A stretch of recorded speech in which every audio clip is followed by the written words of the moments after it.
Second substitute, House Bill 1127 on third reading and final passage. Remarks. The good member from the 48th, Representative Slatter. Thank you, Madam Speaker.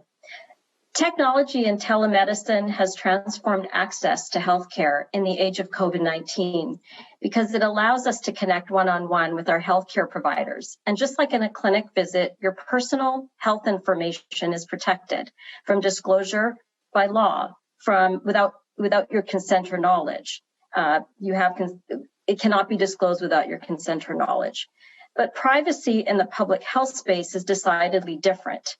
Public health experts race against time to stop the spread of deadly invisible viruses. So information is vital, and full disclosure of your symptoms and of your testing information is needed. For over 100 years, we've used tools like contact tracing, quarantine, and isolation to stop the spread of disease. But one thing we haven't really had is access to technology. Last summer, at the University of Washington, Dr. Shyam Golakota's remarkable team of computer scientists developed a privacy-preserving application that uses Bluetooth technology to detect and notify you for exposure notification. And with Apple and Google's help, that same application that became a privacy-preserving tool that we now call WA Notify, which is on our phones, or many of us have on our phones. And this was a key advance because sometimes as you reopen an economy, it's very difficult to contact trace all the different in time to be able to stop the spread of disease. And worldwide, there have been hundreds of apps developed or proposed that look at exposure notification, symptom tracking, or elements like that. But not all of them are privacy preserving, like Washington Notify. And this is important because it turns out that one of the biggest barriers for people to adopt COVID-19 exposure notification applications is a lack of trust in government or in big tech. People want to be certain. They want to know that their information, their COVID-19 health data, will only be used for saving lives in a pandemic and nothing more. Indeed, the editors of the prestigious journal Nature Medicine actually had an editorial on this topic recently, last August. Madam Speaker, may I read a sentence from that report? Please proceed.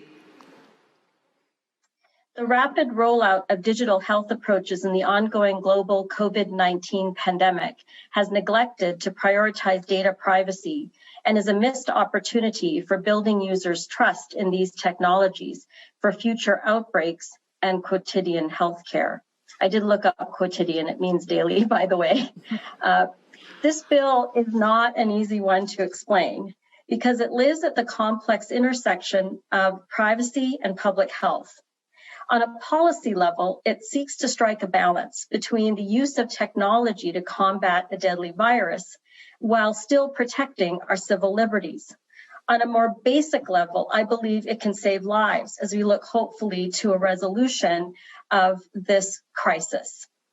Around 5,000 Washingtonians have died, Madam Speaker, due to COVID. And as we are learning, this is disproportionate in people of color, and many of whom have had little protection to exposure, and these include essential workers. These were grandparents, Madam Speaker, moms, dads, sisters, brothers, daughters, sons, friends, neighbors, caregivers, grocery store workers, drivers, doctors, nurses, scientists, leaders, and artists. This virus has weaponized our very social connections, and it has laid bare the inequities in our society. And we need to use every single tool in our toolbox to defeat it.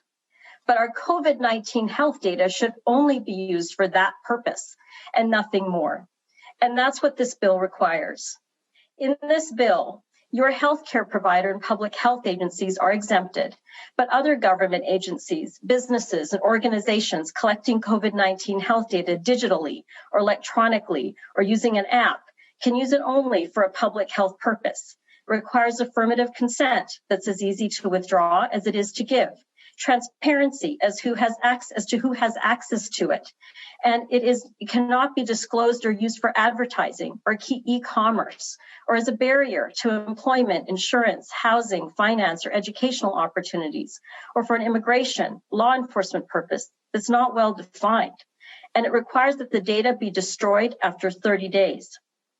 I am deeply grateful to the chair and members of the Healthcare Committee who had an open mind and for hearing this bill, and for those who contributed language, including the Department of Health, the Chief Privacy Officer and her team, government agencies, trial lawyers, tech companies, biotech and life sciences industry, ACLU, life sciences researchers, computer scientists, communities of color, and healthcare providers. More importantly, I'm very grateful to my co-sponsor, the member from the 8th District, who has been a solid partner and an example to me as what we can accomplish in the state if we're simply willing to trust one another with a focus on keeping our families safe. Madam Speaker, I was trained as an infectious disease clinical pharmacist, as you know, but at the height of the AIDS epidemic in Washington state, and then I became a medical scientist.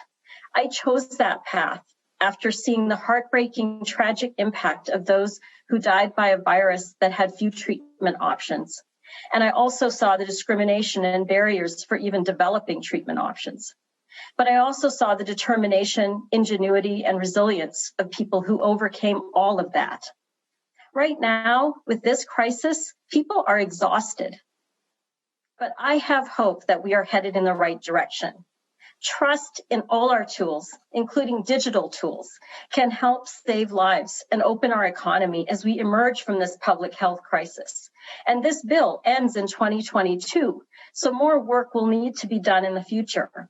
But for today, I hope you will join me in protecting and helping our communities and our families survive through this crisis and voting yes. Thank you.